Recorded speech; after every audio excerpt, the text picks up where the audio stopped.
speaker for Creative Mornings to get us all happy, inspired, and energized is the stand-up comedian, Gajen Nad.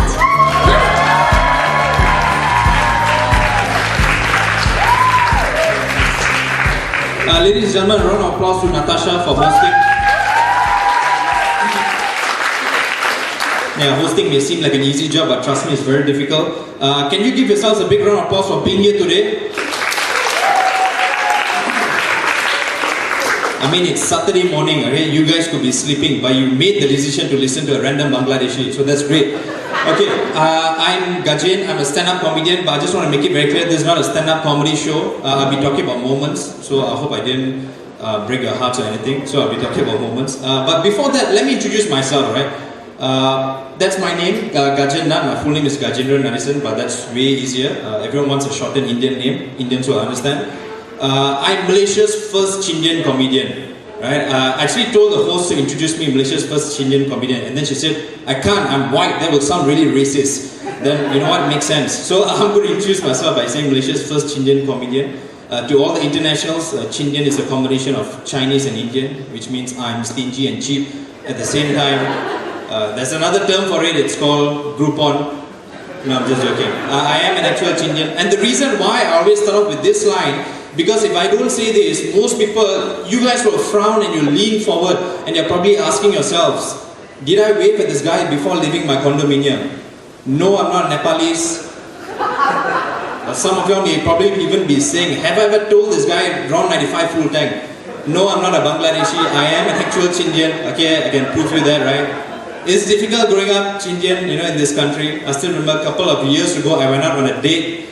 And the girl was like, Gajen, I really like you a lot. But the thing about you being a Chindian, you somehow remind me of my condominium's Nepali security guard. Which I think is great because that's what most women want, right? Security. You gotta be smart. Yeah, but I think that's about it for myself. I've been doing stand-up comedy for about 5 years now. And let me see if this... Right. So I'm going to talk about key moments, right? And I'm going to touch base on 6 key moments. Now what I'm going to do is I'm going to explain how these moments were very important in my stand-up comedy journey, and then I'm going to tell you the lessons learned so that that's something you can take back with you, because I'm very sure all of you have got your own background, right? So yeah, I'm going to start off with the debut. I first started in 2012, but before my debut is actually a bit longer than that, right? In 2009, I actually entered a talent competition in my university, and I initially wanted to dance. But then in every talent show, I know singing and dancing are the two most mainstream things, and I don't like to do things that are mainstream. So I thought, why not I tell jokes? So I told some jokes, and then I won second. And then the following year, the university kept calling me back, you know, I was in Monash, and they just kept calling me back to perform. And that time I haven't performed in public yet. So I actually uploaded some videos on YouTube. Some people saw it and they told me, hey Gajen, why did you go and perform at this comedy show called Comedy Cow Cow that's in Publica? In Solaris, Dutamas, and I said, you know what, I'll give it a shot. And February 2012 was my first show, and it went very well, and they kept calling me back, and that's how it kick-started. And the lessons learned from here is, you got to do what you love. Because I think today we live in a world where economy is really bad. You know, you're doing things for money, you're doing things for fame. But if you're doing things for money and fame, trust me, you won't go far. Because at one point you'll actually burn out. And a lot of people like to do this, right? You know, I'm going to take up this job, I'm going to work offshore, you know, get this amount of pay. But at one point you're going to burn out. You know, I'm going to work in aviation industry, blah, blah, blah. But you've got to love what you're doing. And that's my key message over here. So whatever you're doing, ask yourself, do I enjoy doing this or not? Whether I'm getting paid or not. Because if you enjoy what you're doing, eventually things will come into place. Right? And that's my key message for the first one, on my debut. The next one's on international experience. So my first international gig was in 2013 when I went to Hong Kong. I actually performed the Hong Kong Comedy Festival. And in that festival there was this competition. So I entered this competition, and it was a kind of a traumatizing experience because I was supposed to do a 7-minute set. So I did 5 minutes of jokes, and the remaining 2 minutes I wanted to do a joke that's related to a dance, right? So I required someone to play the music at the end, and that guy he sort of like screwed up the music, but it's my fault because I didn't rehearse properly, right? So it's very traumatizing to go internationally and then get your set screwed up at the end, you know. And at the end it's very important because here's a bit of tips. Regardless whether you're doing stand-up comedy or whatsoever, when you're on stage presenting, the first 10% is how people judge you, and the last 10% is how people remember you. And this is key message, whatever you're presenting, right? It doesn't matter if you're working in banking industry or whatsoever.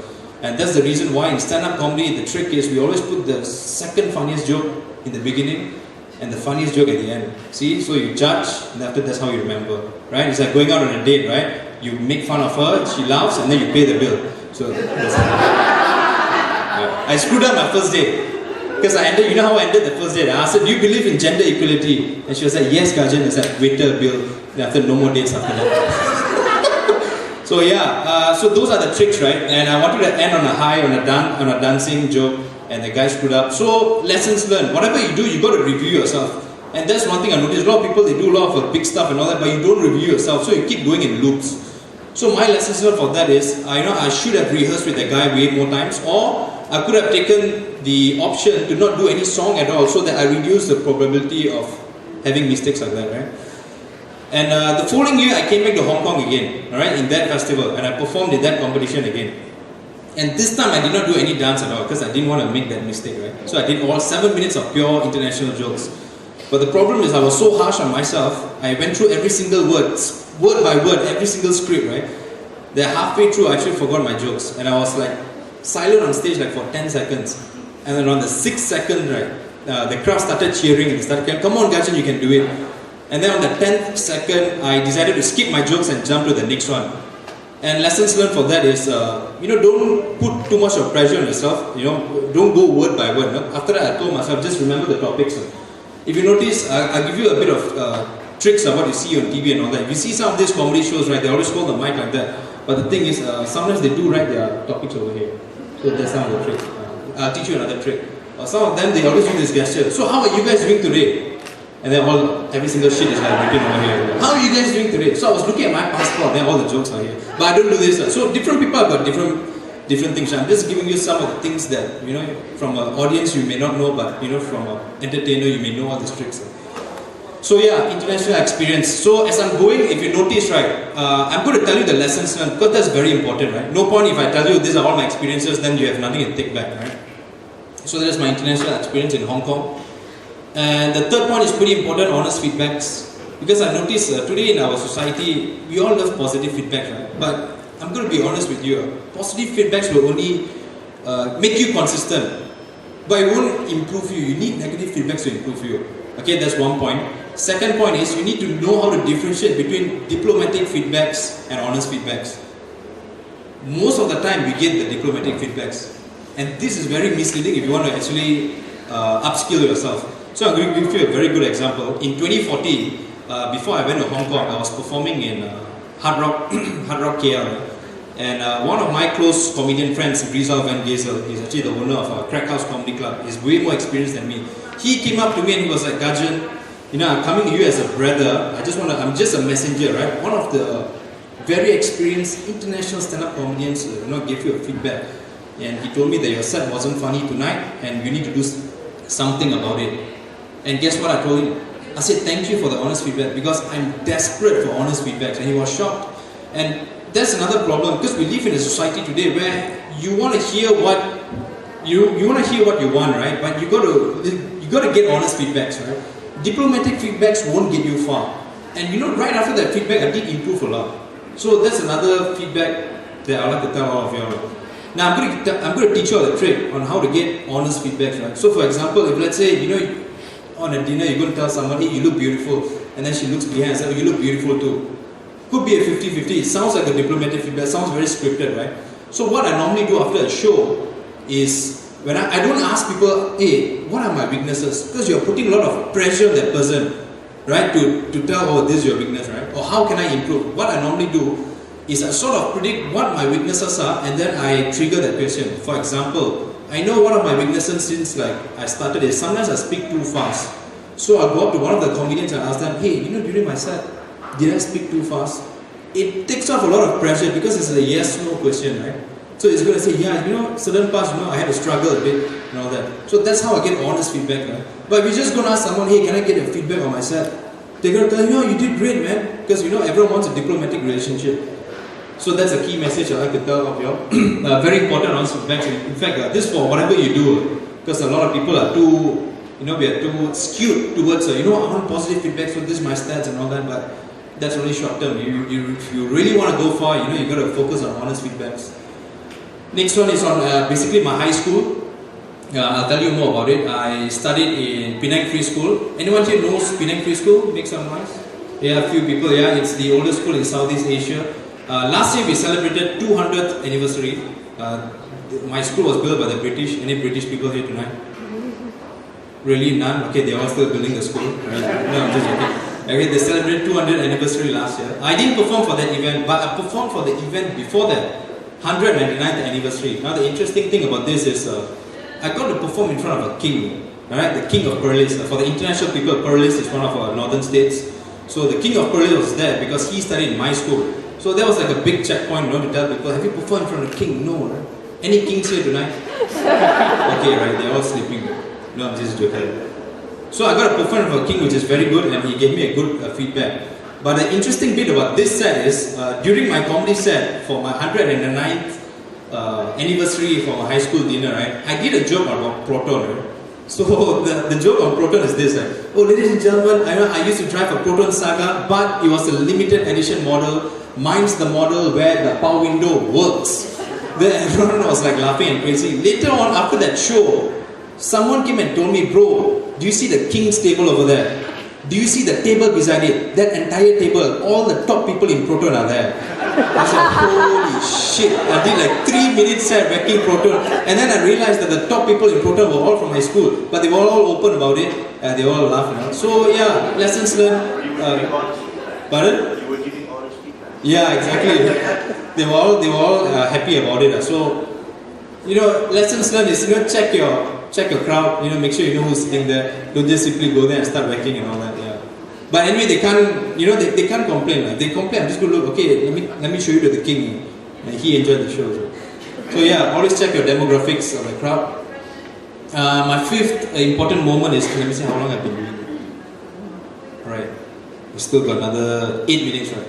Okay, the next one is on improv comedy. So before that, let me explain what improv comedy is, right? So the ones that I always do is stand-up comedy. And stand-up comedy is basically coming up on stage, telling jokes, maybe a bit of crowd interaction, and then that's it. So it's all prepared materials. But improv comedy is basically coming up on stage and making jokes on the spot. So it's a bit like, whose line is it anyway, if you guys have watched that show? Or it's like, flipping your channels and watching one of our local news, you see someone in power talking, that's also improv comedy. If this is going on YouTube, I'll probably get into trouble. When is it going on YouTube? At least I can set my goals for the next few months before I go to Sungai Buloh for the rest of my life. By the way, for the international people, Sungai Buloh is our present. So yeah, improv comedy. And the reason why this is one of my key moments is because my first improv comedy was in 2014, and that's 2 years into stand-up comedy, right? And basically my ratio of success rate of doing stand-up comedy, as in the amount of laughs I get, is like 90 to 10. Right? So 98% of the time, I always do well, and 10% I do badly. So whenever I do badly, it's quite harsh, right? Because it's very few, right? And when I did improv comedy, I bombed on the first show. That means I didn't do well at all. And because I was too scripted, because in stand-up comedy it's very technical. Like, how do I start a joke? Like setup, punchline, how do I do tags and all that? But in improv comedy, those things don't work. So at the moment I came out on stage, I was like thinking, I was like scripting, what should I do and this and that, and then it just kills off. Because in stand-up comedy, if you have more than 2 or 3 second pause, then you lose that momentum and all that.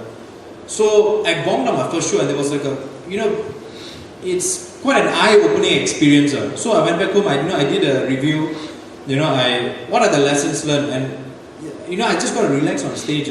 Because before that, in 2014, if you still remember, the same year, that's when I was reading word to word in every single script, which is wrong. You're supposed to just go through the topics, feel more relaxed, know how to be flexible and all that. And in my second improv comedy show, I did much better. So you notice how powerful these reviews are. So whatever you're doing, I hope you're tracking every single thing you're doing. Like for me, I track every single show. Then the amount of people who have attended, and also what are the things that I can improve, what are the things that I did well and all that. Every single show since 2012.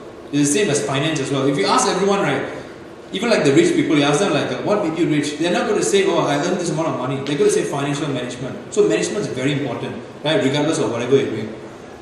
So for the improv comedy show, I did review, and I noticed, I shouldn't be too scripted. I should just come up on stage and feel more relaxed and all that. And after show, it became much better. And the reason, I know most of you guys here, you're doing a lot of non-corporate stuff, right? Like videography, poetry and all that thing. And the reason why these things are very difficult is because you don't really have an office, you don't have a manager to tell you this is this. And this is where your review process becomes very important. Because you don't have like a mentor to tell you, this is right, this is wrong. For example, right? If let's say I go to work now, I'm working in IT, I know I'm supposed to improve this kind of system, right? I go and check the computer system, these are all the requirements. But when I come here, do I know all of you? No, I don't know what I don't even know who you all are. But I've got to make that call that, this is how it works and so on. So that's where the difficulty is, and that's where your review process is very important, how you track your stuff and all that.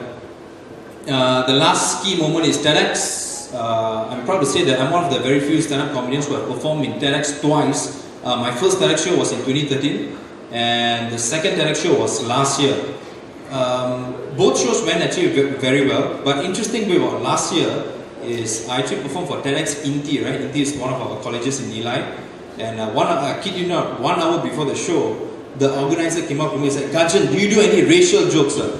I said, I'm Malaysia's first Indian comedian. Half of my jokes are all race-based. Then I asked him, "Why do you ask me this?" And he told me, because in today's TEDx show, a special branch will be in the crowd. Okay, but for the international people, a special branch is like I don't know, a sniper or something like that. They look at you and they make sure they find a fault in you, then they get you into trouble. So like imagine someone tells you, just like right 1 hour before the show. But things went very well. The special branch was there not because of me, because of another speaker. He told something political, but I don't want to go into too detail about it. So yeah, those are the interesting bits about it. Those are the 6 key moments. But if I were to summarize all the 6 key moments, right? What are the things to take back? The first one is actually the honest feedbacks. I would say that's very important, because I noticed everyone wants diplomatic feedbacks because you feel good about it. But trust me, you won't go far with it. Like for me, I told you I have a tracker, right? And every single show I do, I've got the positive stuff and the negative stuff. Or if negative is too harsh for you, then you can put areas to improve. Because if you don't do this, it's very hard to upskill yourself.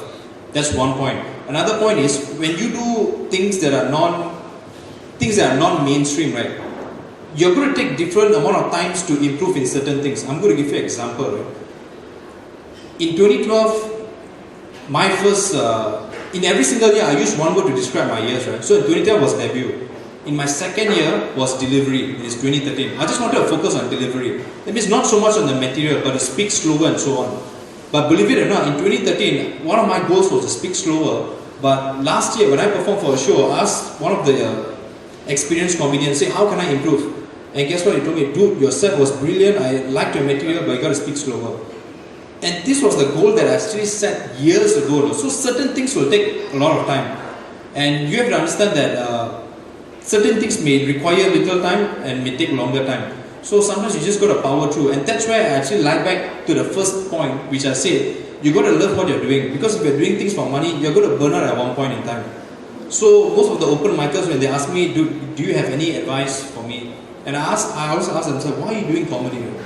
Are you doing this for fame? Because it sounds very nice, right? You go up on stage, people look at you, they laugh at you, you go up, you feel, after you can walk on water and things like that. But, don't do it for fame, right? Do it because you enjoy doing it. That's the thing that's going to power you throughout the entire process. So yeah, the feedbacks and the passion is really important. Another point is also the planning part. Because when I talk to most of my comedian friends, they don't track most of their shows, and hence they don't know how to, they keep going in loops. And that's the problem. You're going to see everyone who does a non-mainstream stuff, right? They always hit a saturation point. And the reason why this happens is because you don't have a strong review process in place. And that review process is very important. So whatever you do, please track that down. I know it's very taxing. Like for me, I track my finances as well, every single thing, just to make sure things go well. If you don't track, if you don't have a proper plan, and that's when you actually fail. That's one point. Another point is also a lot of people when they go and listen to this startup talks or this entrepreneurship talks or this motivational talks, they always say, oh, dream big, dream big, dream big. I'm going to set a very big dream and all that. But here's my advice. These big dreams or these big goals, right, they are all made up of small goals and small dreams. So you've got to be very specific with your goals as well. A lot of people, when you ask them, what's your goal? To hit financial freedom. Okay, fine. By when? I don't know. Great. You're going to go and look. You give up. So you're going to be very specific, right? So for example, I'll give you a bit of my goals for this year, right? So like for this year, I plan to do a show on a weekly basis, regardless of whatever show it is, whether I'm getting paid or not. And that's the reason you got to be specific with your goals, or else it's very hard to move on. And that's actually my advice to all of you. And I think that's about it. I guess I've touched most of it. So I guess we can go to the questions part. There's a slide of questions, right? Yeah.